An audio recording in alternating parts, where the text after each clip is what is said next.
तो हम शुरू करते हैं। पहली न्यूज़ है हमारी। भारतीय अंतरिक्ष केंद्र की पहली इकाई के निर्माण को मंजूरी दे दी गई। तो भारतीय अंतरिक्ष केंद्र की पहली इकाई को के निर्माण को मंजूरी दे दी गई है। 18 सितंबर की न्यूज़ है। 18 सितंबर 2024 को प्रधानमंत्री मोदी की अध्यक्षता में केंद्रीय मंत्रिमंडल ने गगनयान कार्यक्रम का दायरा बढ़ाते हुए भारतीय अंतरिक्ष स्टेशन AS-1 विलय मॉडल आज को मंजूर। अब हम जान लेते हैं इसरो के बारे में। इसरो का फुल फॉर्म है इंडियन स्पेस रिसर्च ऑर्गेनाइजेशन, जिसका हेडक्वार्टर इसका मुख्यालय लखनऊ है और इसकी स्थापना 15 अगस्त को। इसरो का उद्देश्य जो है अंतरिक्ष प्रौद्योगिकी का विकास तथा विभिन्न राष्ट्रीय आवश्यकताओं में उनका उपयोग करना। तो ये इसरो का ऑब्जेक्टिव हो गया। अब हम बात कर लेते हैं अंतरिक्ष विभाग और अंतरिक्ष आयोग को सन 1972 में स्थापित किया गया। और 1 जून 1972 में इसरो को अंतरिक्ष विभाग के अंदर शामिल किया। अब हम कुछ और फैक्ट जानते हैं। यूआरएस यूआरएससी का जो फुल फॉर्म है U R Rao satellite centre. इसका हेडक्वार्टर जो है बेंगलुरु में है, बेंगलुरु में स्थित है ये। और यूआरएससी में क्या है, उपग्रहों को बनाया जाता है, उपग्रहों के डिजाइन और विकास की। सेम है ये तो। VSS Vikram Sarabhai Vikram Sarabhai space centre, ये तिरुवनंतपुरम में है। और सतीश धवन स्पेस सेंटर, ये श्रीहरिकोटा में है। और उपग्रहों और प्रमोचक रॉकेटों का समकेन तथा समेकन तथा प्रमोचन किया जाता है। सेम ऐसे एक होता है एनआरएससी, एनआरएससी। एनआरएससी का फुल फॉर्म होता है नेशनल रिमोट सेंसिंग सेंटर। अब हम कुछ फैक्ट जान लेते हैं कि भारतीय अंतरिक्ष कार्यक्रम का जो प्रारंभ तिरुवनंतपुरम के निकट थुम्बा में हुआ था। और पहला रॉकेट नेकी था, नेकी अपाची यूएसए से प्राप्त किया गया, जिसे 21 नवंबर 1963 को प्रमोचित किया गया। पहला उपग्रह हमारा आर्यभट्ट 1975 फर्स्ट सैटेलाइट। और 19 अप्रैल 1975 को यूएसएसआर की हेल्प से हमने उसको बनाया। अब नेक्स्ट स्लाइड देख लेते हैं। हाँ, कुछ और फैक्ट। हमने बात कर ली थी NRSC, national remote sensing centre, जो हैदराबाद में स्थित है। और एक होता है सैक, स्पेस एप्लीकेशन सेंटर, जो अहमदाबाद में है। स्पेस एप्लीकेशन सेंटर का क्या ऑब्जेक्टिव है कि ये जो भी स्पेस में यूज होने वाले जो इंस्ट्रूमेंट, उनकी जो इसरो के मिशन के लिए और उनके डेवलपमेंट के लिए जो एप्लीकेशन है, उनका उनकी डिजाइन पे फोकस किया जाता है।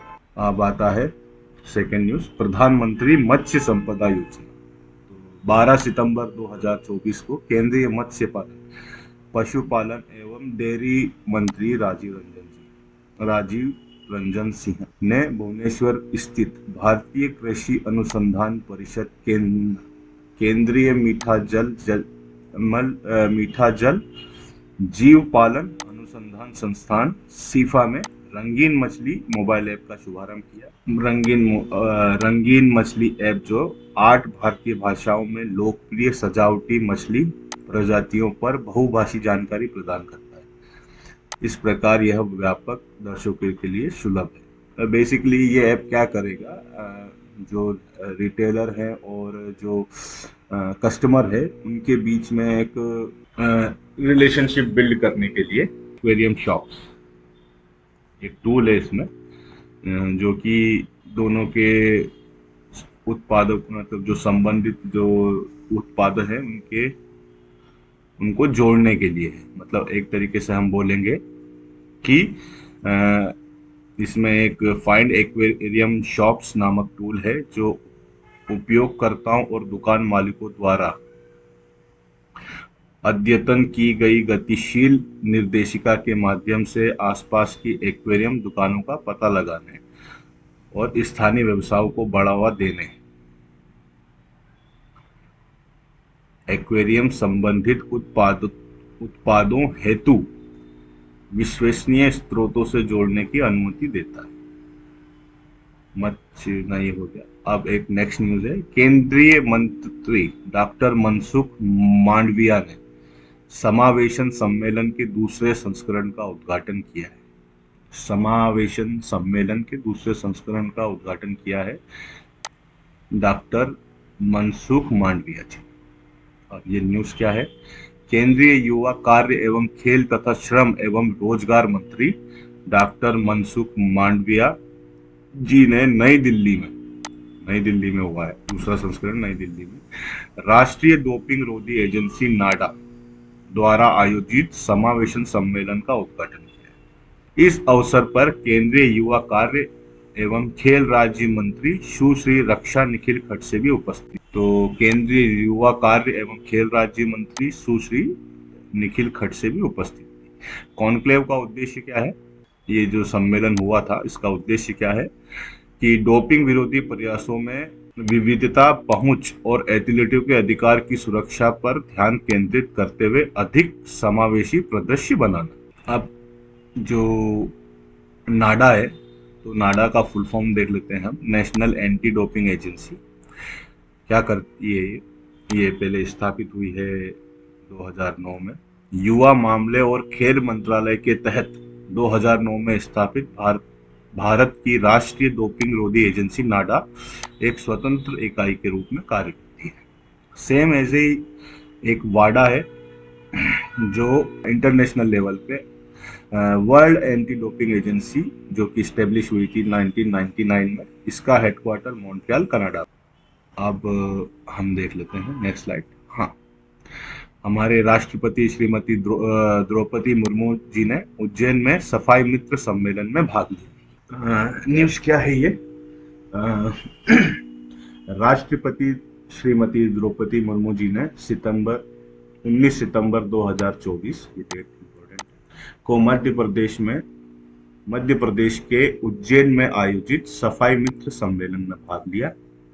इस वर्ष का अभियान स्वच्छ भारत अभियान में सफाई मित्रों के योगदान को स्वीकार करने और उनके देश में स्वच्छता लाने में उनके योगदान के लिए सम्मानित करने पर केंद्रित। मतलब जो भी हमारे सफाई कर्मचारी हैं उनके योगदान को एप्रिशिएट करना के लिए ही हमने ये सम्मेलन, सफाई मित्र सम्मेलन जो है आयोजित किया है उज्जैन मध्य प्रदेश। और इस अवसर पर मध्य प्रदेश के राज्यपाल जो थे महबूबाई पटेल और राज्य के मुख्यमंत्री मोहन यादव जी भी उपस्थित थे। अब ऐसे ही जो है भारत सरकार ने जो पहल ली है, भारत सरकार ने राष्ट्रव्यापी स्वच्छता ही सेवा 2024 पखवाड़ा अभियान शुरू किया। इस अभियान का उद्घाटन 17 सितंबर 2024 को राजस्थान के झुंझुनू में स्थित परमवीर पीरू सिंह राजकीय वरिष्ठ माध्यमिक विद्यालय में उपराष्ट्रपति जगदीप धनखड़ जी द्वारा किया गया। तो ये एक न्यूज निकल के आती। अब ऐसे ही स्वच्छता ही सेवा अभियान 17 सितंबर से 2 अक्टूबर 2024 तक चलेगा। प्रधानमंत्री नरेंद्र मोदी जी ने 15 अगस्त 2014 को अपने स्वतंत्रता दिवस भाषण में स्वच्छ भारत अभियान की घोषणा की। 15 अगस्त 2014। अब इसमें क्या है? स्वच्छ भारत मिशन जो ग्रामीण का कार्यान्वयन केंद्रीय जल शक्ति मंत्रालय के पेयजल एवं स्वच्छता विभाग द्वारा किया जा रहा है। ठीक है। और ऐसे ही ग्रामीण क्षेत्र में खुले में शौच से मुक्त करने के लिए 2 अक्टूबर 2014 को स्वच्छ भारत मिशन ग्रामीण शुरू किया गया था और इसका दूसरा चरण 2020 में लॉन्च किया गया। सेम स्वच्छ भारत मिशन, शहरी स्वच्छ भारत मिशन, शहरी को केंद्रीय आवास और शहरी मामलों के मंत्रालय द्वारा कार्यान्वित किया जा रहा है। तो ग्रामीण क्षेत्र के लिए जो है जल शक्ति मंत्रालय के पेयजल एवं स्वच्छता विभाग द्वारा किया जा रहा है, और शहरी विकास और शहरी स्वच्छ भारत मिशन जो है केंद्रीय आवास और शहरी मामलों के मंत्रालय द्वारा कार्यान्वित किया जा रहा है। स्वच्छ भारत मिशन शहरी का पहला चरण 2 अक्टूबर 2014 को शुरू किया गया था। तो बस यही जो था करंट अफेयर से रिलेटेड था। अब हम थोड़ा स्टैटिक जीके देखते हैं। तो पहला स्टैटिक जीके जो है, किसे सर्वश्रेष्ठ स्तूप माना जाता है? किसे सर्वश्रेष्ठ स्तूप मानते हैं, पहला क्वेश्चन है। तो आ गया सांची। सांची जो है मध्य प्रदेश में स्थित है। सेम दूसरा क्वेश्चन हम देख लेते हैं। किस जैन सभा में अंतिम रूप में श्वेतांबर आगमन का संपादन हुआ? तो किस जैन सभा में अंतिम रूप में श्वेतांबर आगमन का संपादन हुआ? तो पाटलिपुत्र। तो श्वेतांबर जो थे जैन में दो भागों में बांटा गया, एक श्वेतांबर वे और एक दिगंबर।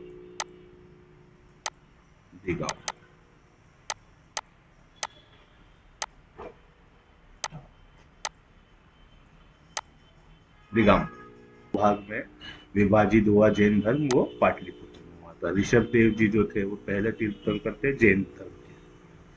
अब किस अधिनियम के द्वारा अंग्रेजों ने भारत में सर्वप्रथम निर्वाचन प्रणाली की शुरुआत?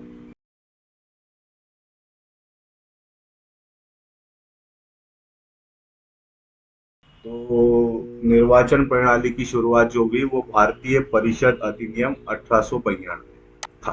भारतीय परिषद अधिनियम 1892 इंपॉर्टेंट है। अब सरकारिया आयोग की संस्तुति किससे संबंधित है? तो सरकारिया आयोग क्यों बनाया गया था? केंद्र राज्य संबंध से संबंधित है सरकारी आयोग। इसमें क्या है, केंद्र व राज्य सरकारों के बीच एक टकराव को जन्म दिया जब, और केंद्र व राज्य सरकारों के बीच निरंतर बढ़ते इस टकराव ने 1983 में सरकारी आयोग का गठन की आधारशिला रखी। तो केंद्र और राज्य के बीच में जो बढ़ते टकराव थे, उसी टकराव को रोकने के लिए सरकारी आयोग का गठन। पांचवा क्वेश्चन है, मंदसौर अभिलेख संबंधित। मंदसौर अभिलेख जो थे कुमारगुप्त से और एरन अभिलेख का संबंध है समुद्र। अब समुद्रगुप्त कौन थे देख लेते हैं। समुद्रगुप्त गुप्त राजवंश के चौथे राजा थे और चंद्रगुप्त के उत्तराधिकारी। अब समुद्रगुप्त प्राचीन काल में भारत के नेपोलियन कहा गया, तो भारत का नेपोलियन की संज्ञा इनको दी थी। नेक्स्ट क्वेश्चन, प्रथम सुल्तान जिसने भारत में सांकेतिक मुद्रा का प्रचलन किया वो थे ग्यासुद्दीन तुगलक। तो सांकेतिक मुद्रा का प्रचलन किया हमारे ग्यासुद्दीन तुगलक ने। अब हम देख लेते हैं तुगलक वंश। तो तुगलक वंश मध्यकालीन भारत में दिल्ली सल्तनत पर शासन करने वाला तीसरा राजवंश था। इसका शासनकाल 1320 में दिल्ली में शुरू हुआ, जब गाजी मलिक ने ग्यासुद्दीन तुगलक की उपाधि धारण की। तो सॉरी तो गाजी मलिक ने गियात अल दीन तुगलक की उपाधि के तहत गद्दी संभाली और 1413 में तुगलक वंश समाप्त हुआ। तो 1320 से 1413 तक हुआ। अब गियासुद्दीन तुगलक या गाजी मलिक 1320 से 1325 ईस्वी तक तुगलक राजवंश के संस्थापक भी थे और इन्होंने 1320 से 1325 कुल 5 साल तक राज किया। अब उनके उत्तराधिकारी जो बने वो मोहम्मद बिन तुगलक 1325 से 1361। तो 1325 में जूना खान ने मोहम्मद बिन तुगलक के नाम से गद्दी हासिल की। तो जूना खान का ही नाम मोहम्मद बिन तुगलक है। अब एक नेक्स्ट क्वेश्चन, सतारा और संबलपुर को अंग्रेजों द्वारा किस वर्ष ब्रिटिश भारत में मिलाया गया? तो वो सतारा को 1848 में और संबलपुर को 1849। तो क्या हुआ उस टाइम पर, डॉक्ट्रिन ऑफ लेफ्ट मतलब राज्य हड़प नीति, और या फिर उसको बोल सकते हैं हम व्यपगत का सिद्धांत। तो इसमें क्या था कि पैतृक वारिस ना होने की स्थिति में सर्वोच्च सत्ता कंपनी जो ब्रिटिश ईस्ट इंडिया कंपनी जो थी, उन्होंने क्या किया कि अपने अधीनस्थ क्षेत्रों को ब्रिटिश साम्राज्य में मिलाने की नीति बनाई कि अगर किसी के पास वारिस नहीं है, पैतृक वारिस, तो उसको हम ब्रिटिश साम्राज्य में शामिल कर लेंगे। तो उसमें जो पहला पहला जो साम्राज्य बना, जो ब्रिटिश भारत में मिलाया गया, वो था सतारा, फिर संबल। अब नौवा क्वेश्चन, नाइन्थ क्वेश्चन है, कौन फारसी का प्रथम कवि था जिसने अपनी कविता में भारतीय पर्यवेक्षक को चित्रित किया? वो फारसी कवि थे अबुल हसन यमीनुद्दीन अमीर खुसरो। हम बेसिकली अमीर खुसरो जी के नाम से उनको जानते हैं। तो अबुल हसन यमीनुद्दीन अमीर खुसरो उनका पूरा नाम था, 1253 से 1325। 14वीं सदी के लगभग दिल्ली के निकट रहने वाले एक प्रमुख कवि, शायर, गायक और संगीतकार, मतलब सब क्वालिटी थी इनके अंदर। उनका परिवार कई पीढ़ियों के राज दरबार से संबंधित। क्वेश्चन जो था हमारा, भारतीय न्यायिक व्यवस्था में जब जनहित याचिका को शामिल किया गया, तो उस समय भारत के मुख्य न्यायाधीश कौन थे? तो उस समय भारत के मुख्य न्यायाधीश थे पीएन भगवती जी। अब आप कमेंट सेक्शन में बताइएगा कि जनहित याचिका को शामिल कब किया गया भारतीय न्यायिक व्यवस्था में। सो आज के लिए बस इतना ही। Thank you very much.